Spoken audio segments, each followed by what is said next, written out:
پاکستان آپ کو صرف کرکٹ کے میچ کے موقع پر پاکستانیت محسوس ہوتی ہے، ورنہ پاکستان کا نام بھی کوئی نہیں تو لیتا۔ خان صاحب یہ ہم نے اب بنا دیا، اور پوری صورتحال میں خاص طور پہ جو ہماری پوری قوم نے پچھلے 1-1.5 مہینے کے دوران دیکھا ہے کرکٹ کے حوالے سے، اور پھر جو یہ رویہ رہا ہے، اس میں کتنا اثر ہے اس بات کا اور تعلق ہے اس بات سے کہ ہم اس وقت اس ملک میں جو ہے وہ ایک حکومت ہے جو کہ کیئر ٹیکر ایک حکومت ہے، جس کے بارے میں کچھ نہیں پتہ کہ 1 مہینے کی ہے، 2 مہینے کی ہے، 3 مہینے کی ہے، معاشی طور پہ تاریخی بدحالی کا شکار ہیں، اندرونی طور پہ خلفشار کا شکار ہیں، تقسیم کا شکار ہیں۔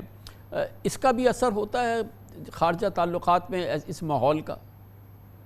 بالکل کامران صاحب، اس کا تو تعلق بہت زیادہ ہوتا ہے۔ دیکھیں آج ہم کہاں کھڑے ہیں، میں ابھی 2-3 دن پہلے یہاں لاہور میں ایک پاکستانی ڈائسپورا باہر سے آیا ہوا ہے، کوئی 150-200 بندے، اور انہوں نے یہاں ایک سیمینار کیا۔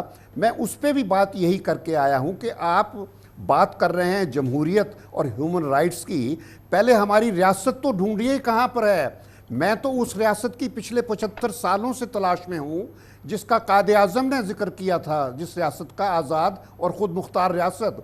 مجھے سوائے یہ لنگوسٹک اور ایتھنک بنیادوں پر جو راجدھانیاں ہیں، پنجاب ہو گیا، سندھ ہو گیا، فرنٹیئر ہو گیا اور بلوچستان، اس کے علاوہ مجھے تو نظر نہیں آ رہا۔ جو اصل پاکستان تھا تو آپ کو چھوڑ کے 71 میں چلا گیا ہے، اور آج جو رہ گیا آپ کے پاس، یہ ریاست کیسے ہے جہاں پر پارلیمنٹ کا کام نہیں کر رہی، جہاں پر عدلیہ کا کام نہیں کر رہی، اور پولیس تو اپنا کام کبھی اس نے کیا ہی نہیں ہے، بیوروکریسی کا کام نہیں کر رہی ہے، اور نہ قانون ہے اور نہ آئین ہے۔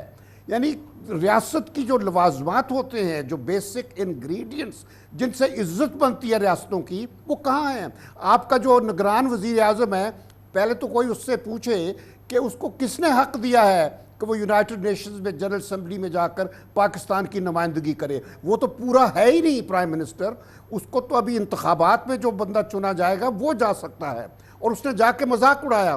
کسی بندے نے، ہیڈ آف اسٹیٹ نے یا ہیڈ آف گورنمنٹ نے کاکڑ صاحب سے ملاقات نہیں کی، سوائے ایران کے صدر نے۔ اس نے آپ کی تھوڑی بہت وہ اپنے چونکہ رشتے ہیں، تعلقات ہیں۔ بہت بہت شکریہ جناب شمشاد احمد خان، پاکستان کے سابق سیکرٹری خارجہ۔ یقینی طور پہ ایک عام پاکستانی کی طرف سے جذباتی ہو رہے ہیں خان صاحب، اور کہہ رہے تھے اس پوری صورتحال میں ہمارا وہ رد عمل نہیں ہے جو ہونا چاہیے۔ نگران حکومت کا، وزیر اعظم انوار اللہ کاکڑ کی، ان کی حکومت کا وہ رد عمل نہیں ہے بھارت کے اس رویے کے جواب میں جیسا کہ ہونا چاہیے تھا۔ خبر سے بریک، اس کے بعد ہم ذکر کرتے ہیں وزیر اعظم کاکڑ بہرحال متحرک ہے، اور امریکہ میں انہوں نے اعلان کر دیا کہ پی ٹی آئی چاہے تو الیکشن لڑے، لیکن عمران خان اور پاکستان پی ٹی آئی کے وہ لوگ، پاکستان تحریک انصاف کے وہ لوگ جو قید ہیں، وہ الیکشن میں حصہ نہیں لے سکتے۔ اس کی انہوں نے آئینی قانونی وجوہات نہیں بیان کی۔ اس کی بات کرتے ہیں چھوٹے سے وقفے کے بعد۔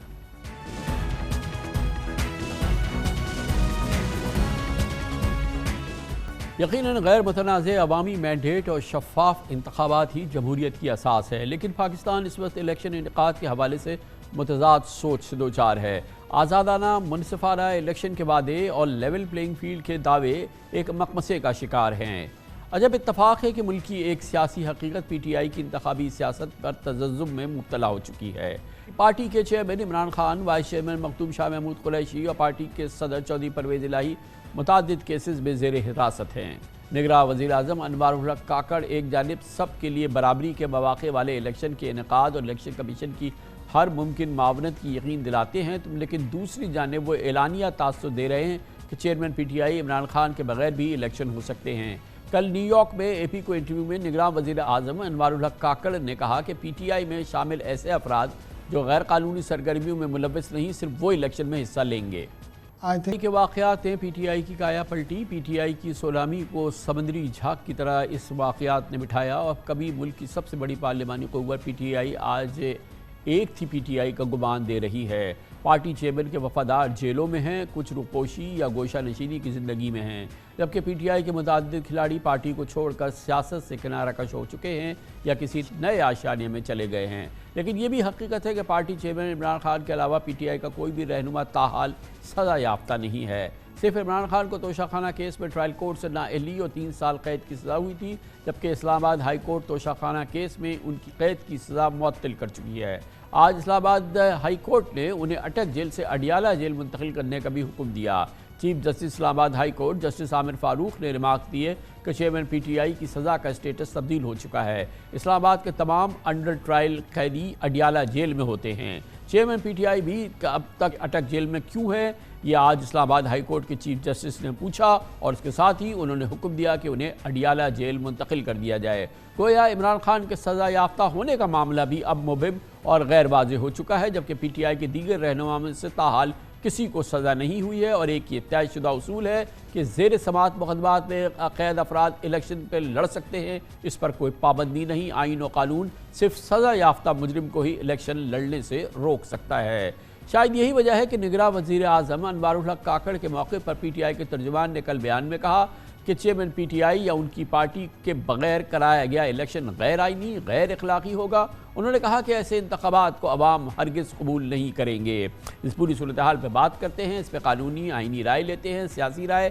ہمارے ساتھ ہیں جناب بیرسٹر علی ظفر، سینیٹر ہیں پی ٹی آئی کے اور پاکستان کے نامور قانون دان، اور ہمارے ساتھ پاکستان کے ممتاز ترین سینئر صحافیوں نیوز اینالسٹ میں سے ایک جناب مظہر عباس ہمارے ساتھ موجود ہیں۔ بیرسٹر علی ظفر صاحب بتائیے گا قانونی سچویشن کیا ہے پی ٹی آئی کے حوالے سے اور پی ٹی آئی کے اراکین کے حوالے سے بشمول عمران خان کے، کہ مثال کے طور پہ ابھی الیکشن ہوتے ہیں، فروری میں الیکشن ہوتے ہیں، تو کیا پی ٹی آئی کے جو یہ لیڈرشپ ہے اور پارٹی ایز سچ کیا الیکشن میں نہیں لڑ سکتی قانونی اعتبار سے؟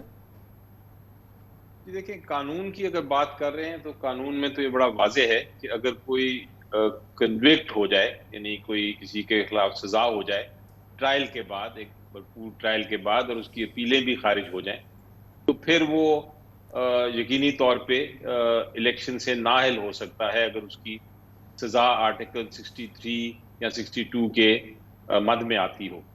تو یہ تو قانونی پوزیشن تو بڑی کلیئر ہے، لیکن اگر کسی کے خلاف کوئی الزام ہو، ایف آئی آر ہو، صرف ٹرائل بھی بے شک چل رہی ہو، بے شک وہ جیل میں کیوں نہ ہوں، ان کے خلاف یہ قانون بڑا واضح ہے، ایکولی واضح ہے کہ ان کے خلاف کارروائی بے شک چلتی رہے، لیکن وہ الیکشن سے ان کو نہیں روکا جا سکتا۔